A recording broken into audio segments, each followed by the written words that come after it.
On Wednesday night, I was privileged, invited to speak about why we need to reach cities and why we can reach cities.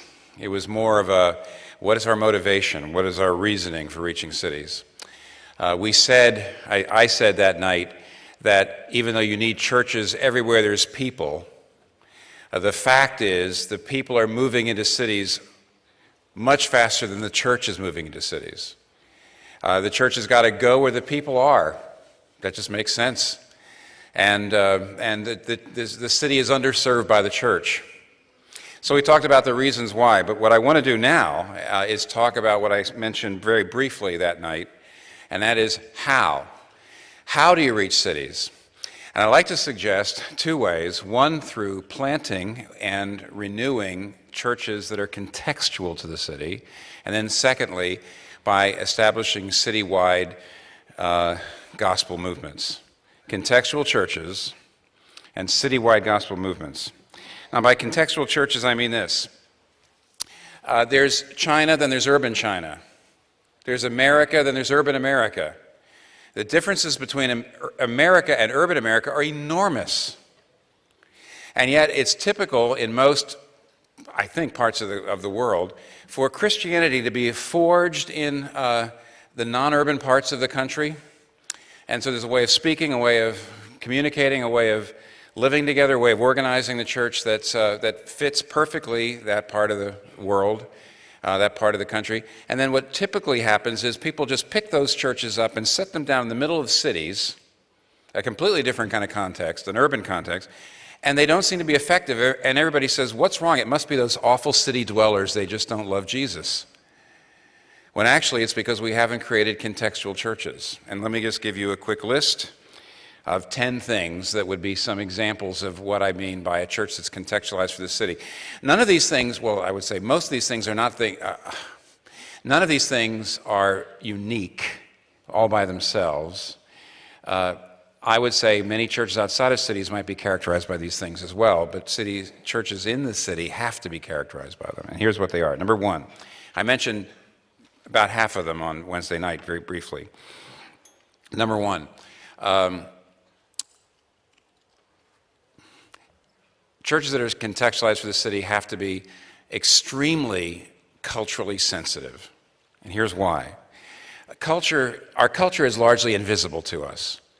So many of the ways in which we act and think are really unique to us culturally, and they're kind of invisible to us. And therefore, when you start a church in a more homogeneously monocultural place, people come together and they communicate with each other and they talk with each other. They plan events, they make decisions, and nobody even sits around and says, how should we do that? Because everyone in that culture does it in a certain way automatically.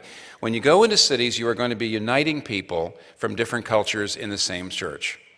You can't reach cities, you can't reach center cities, unless you're bringing people together from different cultures. And as a result, there's going to be tension. Because all kinds of things how you make a decision and how you even organize events and how you communicate and how you preach and how you do discipleship and how you do pastoral care are different in different cultures. And in order to create a multicultural church, a church committed to combining the various people of the city, the different cultures in one church, it's going to take a lot of ingenuity, it's going to take a lot of creativity, but most of all it's going to take a lot of discussion, and it'll probably take a lot of debating. Let me put it this way. An urban church has to expect constant complaints of racial and cultural insensitivity. It has to expect them, it has to be patient with them, and it has to expect them never to really go away. If you have a multicultural church, very often when you're forming it, you're very excited and you get everybody together, and then there's a lot of fights, and then you get through them and you say, now we're one people and everything is fine. And 5 years later, 6 years later, 7 years later, you're still having regularly disagreements, misunderstandings, charges of racial or cultural insensitivity, and they will never go away if you are a church that is committed to being an interracial, multicultural church, and churches in the city almost always have to be that. And therefore you say, that's the price we pay to do something the gospel wants us to do. There will always be difficulties. There will always be a struggle. We'll always be working on this. We'll never get it right. We'll always have to be patiently listening to each other. That's the first mark of an urbanized, contextualized church. It's multicultural. It knows there's going to be friction, and it knows that that's just the way it's going to be. It's not upset. The leaders are not saying, "Oh my goodness, if we're going to have to be always dealing with charges of racism, I don't want to be dealing with these people." As soon as you said that, that shows you're not ready to be a leader of an urban church. So the first mark of these churches is that they are very culturally sensitive. Secondly, as we mentioned again on Wednesday night, they have to be churches that help their people integrate their faith in their work. Work is more important to people in cities in general than it is elsewhere. People go to cities very often to get work, to be in work, or to be in their careers. And yet most churches really don't give people in what we call secular vocations, much guidance for how they're supposed to conduct them. We have a tendency in churches to disciple people by bringing them more and more out of their jobs into the church, and if they're really, really, really dynamic disciples, they'll leave their jobs and go into ministry. For example, I'll give you one example. At Redeemer, my church in New York City, some years ago we established something called the Entrepreneurship Forum. And it was largely due to the fact that people noticed that when folks in our church sometimes rose up through the ranks, became staff members, became ministers of the church, sometimes we gave them money to go off and start their own churches. And somebody says, what about the rest of us? What about the 99% of us that aren't ministers? So we started the Entrepreneurship Forum, and the Entrepreneurship Forum is several more successful entrepreneurs put money into a fund, and then we have a business plan competition for Christians.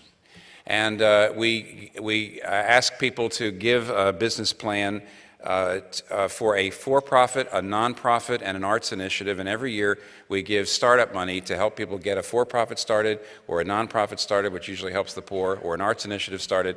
And the business model has to show gospel thinking, has to show Christian thinking in conceiving of this new business or this new initiative. And then we give seed money to it. What's that? That's, in a sense, church planting for everybody else who's not actually a church planter. For all the other Christians in your church who are lay people, you've got to lift them up and affirm them in their secular vocations. You've got to show them how to think Christianly about their vocations. You've got to celebrate and affirm them. If you don't do that, you're not really an urban church.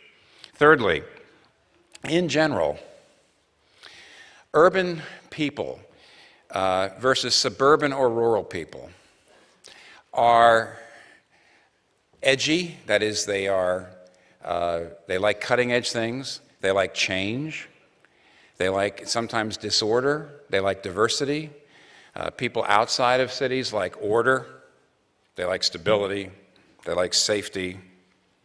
And therefore, there's an urban sensibility that is very important for your church to have, because if you want to be successful church leaders in an urban situation, you have to be comfortable with disorder. You have to be comfortable with change. You have to be comfortable with urban sensibility. That's number 3. Number 4, evangelism. In cities, evangelism is complicated. There's different kinds of people. If you go into London, for example, you have many, many Muslims who think that Christians are way too loosey-goosey morally. I don't know how you're going to translate that, I'm sorry. In other words, way too loose morally. On the other hand, you've got the secular Brits, and they look at Christians as way too narrow-minded, way too moralistic. You can't possibly, therefore, come up with a little gospel presentation that works beautifully well with the Muslim neighbor and beautifully well with a secular neighbor. They're very, very different.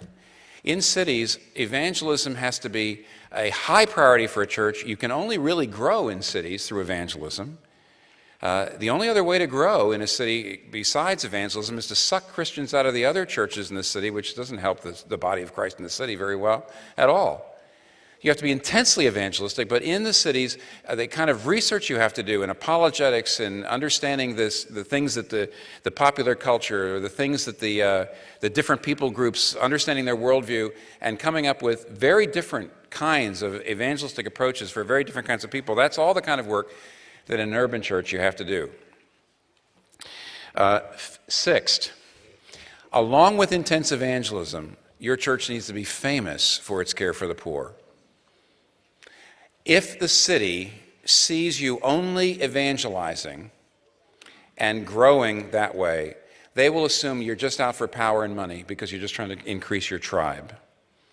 But if the city sees you caring about the poor, caring about issues of justice in the city, then they will say, well, maybe these people maybe they really are characterized by Jesus' love. You have to be famous for your love for the city. A good urban church is a church in which the neighbors around look at that church and they say, I don't agree with many of the things they teach. In fact, some of the things they teach offend me, but I don't know what this city would do without that church. If that church went away, we'd have to raise taxes because they're pressing so much value into the city. See, that's the kind of urban church you need to be. A couple more. In most churches, artists, musicians, visual artists are hired hands. We have things that we want to do, and then we go out and we hire the artists and we ask them to do it. But in cities, artists are part of your constituency. They're kind of an ethnic group. They have their own culture. They have their own way of thinking about things. When artists come in and listen to your music, they hear it very differently than the way most people do. And if you want to have an artist-friendly church, you have to empower the artists. You have to bring them in. You have to say, what do you think of the music? What do you think of the way in which we do things? The arts have to be taken very, very seriously by an urban church. And one more thing. Relationships are probably more important in doing urban ministry than anywhere else. Things happen in cities through relationships. And it takes years and years and years to develop those relationships. The worst thing you can do is to take an urban leader who's grown up in a city and take them away to give them theological education somewhere else. You pull them away from all their networks, you pull them away from all their relationships, you take them over here and put them in another city and you give them theological education, and then what? What you really need to do if you're going to grow up leaders who can really do urban churches is you've got to find indigenous urban people who are potential leaders, and you have to give them theological education on the ground. Now, lastly, I don't believe a city can be reached strictly by one church or even a big church or even a church planting network. I would like to talk to you just for 1 minute or two on what a city reaching movement really is. To me, a city reaching movement is when the body of Christ is growing faster than the population of the whole of the city. So when the number of Christians is going from 1% to 3% to 5% to 10% of the population over 10 or 20 years, now you've got a movement. You don't just have a few churches planting churches, you got a movement. Well, what creates a movement? Number one, what creates a movement is 5 or 6 church planting movements in different denominations or traditions. I know I'm going to sound facetious here. I'm a Presbyterian and I like being a Presbyterian. I enjoy my Presbyterian heritage and my Presbyterian distinctives. For reasons that escape me, not every person in New York City who wants to become a Christian wants to be a Presbyterian. I'm still doing the research on it. I haven't found out the reasons for it. I do know that Pentecostals and Anglicans and Methodists and Baptists and Presbyterians tend to reach different kinds of people. And in different sorts of, if I'm caring about increasing my tribe and not really caring about reaching the whole city for Christ, then all that matters is I plant Presbyterian churches. But it's my job, if I love the city, to make sure that church planting movements are going on not only in my own denomination, but to help them get going in the other ones. We need 4, 5, 6, 7 church planting movements going on. That means if you have 10 churches and 5 of them are planting another church every 5 years and half of them are planting a church every 5 years, you got a movement. And unless there's 5, 6, 7, or 8 of those kinds of vital church planting movements going on, you do not have even a chance for a citywide gospel movement. But then around those churches, you need several things. You need a network of prayer in which the churches are coming together to pray. You need evangelistic specialists that are reaching especially campus, college students, and youth. Number 3, you need all kinds of justice and mercy initiatives where Christians are coming together outside the churches, coming together to combat this or that needy, this problem, this social issue, helping people in this needy neighborhood, and so forth. And then you also need to get all the people together in the city in their vocational fields. The artists need to get together who are Christians. The journalists need to get together who are Christians. The media people, the business people. Across, you can call these things specialist ministry networks. Prayer, evangelism, justice and mercy. Then you also need faith work initiative ministries. You also need institutions that help Christians stay in the city. In New York City, the Jews have done a wonderful job of creating institutions, community centers, schools, all sorts of things that keep families, Jewish families in the city, living in the city long term, so they can have the jobs, in publishing, in the media, in publishing, in business, and so forth. But most of all, and lastly, you have to have the leaders of these various networks and the leaders of these various churches regularly meeting together, not turf conscious, kingdom-minded instead of tribally minded, to say, what does our city need? And for a city-reaching gospel movement, there has to be that inner core of 5 or 6 church planting movements, the outer core of these ministry networks, which are rooted in the church. The churches help the ministries bring people into the churches support the ministries, and when that happens, you can start to see what I think is possible, which right now is not happening, I don't think, in any other center city in the world, whereas the gospel-believing, Bible-believing Christians are growing so much faster in the core of the center city that a greater and greater percentage of the city is becoming Christian. That will have a huge impact on the culture, it will have a huge impact on the city, and I think that is an overview, that's a quick overview, of what I think we have to do in order to reach cities today. Thank you.